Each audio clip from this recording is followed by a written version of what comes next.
Assalamualaikum warahmatullahi wabarakatuh.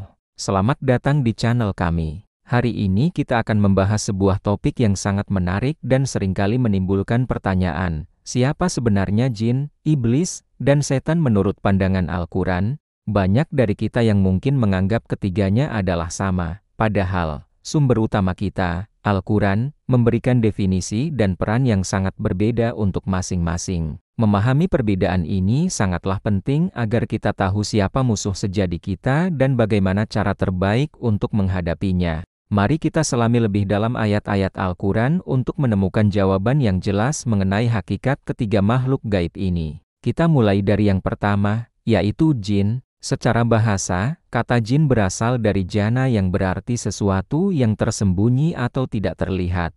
Inilah mengapa mereka disebut makhluk gaib.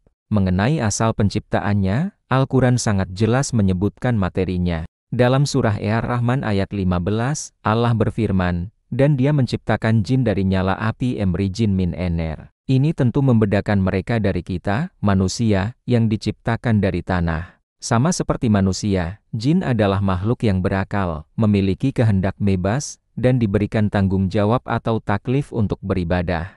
Allah menegaskan hal ini dalam surah As-Sariyat ayat 56, "Dan aku tidak menciptakan jin dan manusia melainkan supaya mereka mengabdi kepadaku." Artinya, mereka juga akan dihisap atas perbuatan mereka. Karena memiliki kehendak bebas, maka jin tidak semuanya jahat. Di antara mereka, ada golongan yang beriman, yang saleh, dan ada pula yang kafir.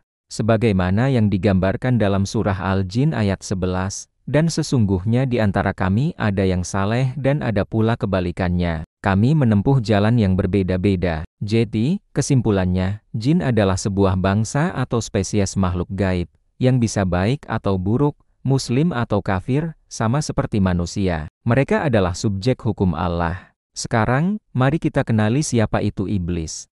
Berbeda dengan jin yang merupakan nama kaum atau jenis, iblis adalah sebuah nama diri. Dia adalah individu pertama dari kalangan jin yang secara terang-terangan menentang perintah Allah. Asal-usulnya dijelaskan dengan tegas dalam Al-Quran. Mungkin ada yang mengira iblis adalah malaikat, namun Al-Quran meluruskannya dalam surah Al-Kahfi ayat 50, ketika Allah memerintahkan para malaikat untuk sujud kepada Adam. Kecuali iblis, dia adalah dari golongan jin, lalu dia mendurhakai perintah Tuhannya. Lalu, apa dosa utama iblis? Dosanya adalah kesombongan atau istikbar. Ia menolak sujud kepada Adam karena merasa lebih mulia. Iblis berkata, "Aku lebih baik daripadanya. Engkau ciptakan aku dari api, sedangkan dia engkau ciptakan dari tanah." Kisah ini diabadikan dalam banyak surat, salah satunya Al-A'raf ayat ke-12. Akibat pembangkangan dan kesombongannya itu, iblis dikutuk oleh Allah dan diusir dari surga. Namun, ia meminta penangguhan waktu hingga hari kiamat, dan Allah mengabulkannya. Waktu inilah yang ia manfaatkan untuk bersumpah akan menyesatkan manusia. Iblis adalah nenek moyang dari semua setan. Dialah individu jin pertama yang menjadi kafir, durhaka, dan mendeklarasikan diri sebagai musuh abadi manusia. Jadi, iblis adalah individu spesifik dari bangsa jin, yang karena kesombongannya, menjadi kafir dan dijamin masuk neraka. Terakhir, mari kita bahas tentang setan atau dalam bahasa Arab disebut as-syaitan. Berbeda dengan iblis yang merupakan nama individu, syaitan adalah sebuah nama sifat atau gelar. Secara bahasa, kata syaitana berarti jauh. Maksudnya, jauh dari rahmat Allah dan jauh dari kebenaran. Jadi, setan adalah sebutan untuk setiap makhluk yang durhaka, sombong, menyesatkan, dan jauh dari kebenaran, baik itu dari golongan jin maupun dari golongan manusia. Inilah poin penting yang sering terlewatkan. Al-Quran secara eksplisit menyebutkan bahwa setan bisa berasal dari dua jenis makhluk.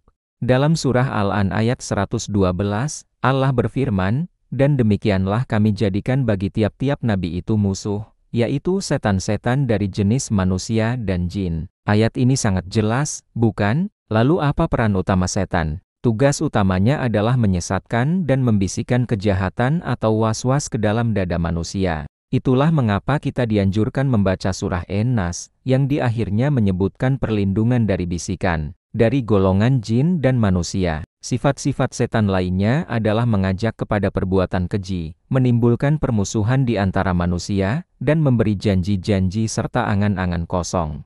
Jadi, korelasinya begini, iblis sudah pasti adalah setan, karena ia durhaka dan menyesatkan. Namun, tidak semua setan adalah iblis. Setan bisa jadi adalah keturunan iblis yang juga merupakan jin durhaka, atau bahkan manusia yang perilakunya jahat dan suka menyesatkan orang lain dari jalan yang benar. Kesimpulannya, setan adalah gelar atau sifat durhaka yang bisa melekat pada jin yang kafir dan juga pada manusia yang berbuat jahat.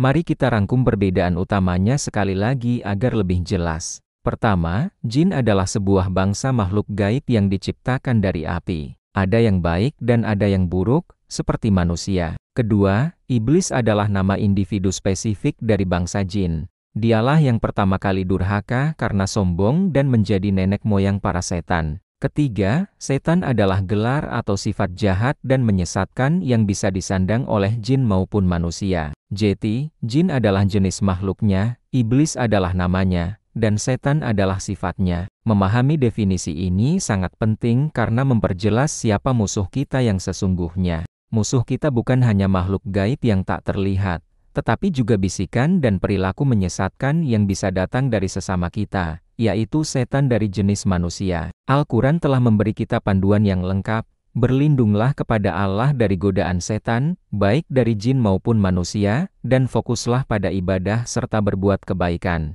Semoga pembahasan ini bermanfaat dan kita semua senantiasa dilindungi oleh Allah dari segala bentuk godaan setan dan selalu berada di jalan kebenarannya. Terima kasih sudah menonton. Jangan lupa untuk like, komen, dan subscribe agar tidak ketinggalan konten bermanfaat lainnya. Wassalamualaikum warahmatullahi wabarakatuh.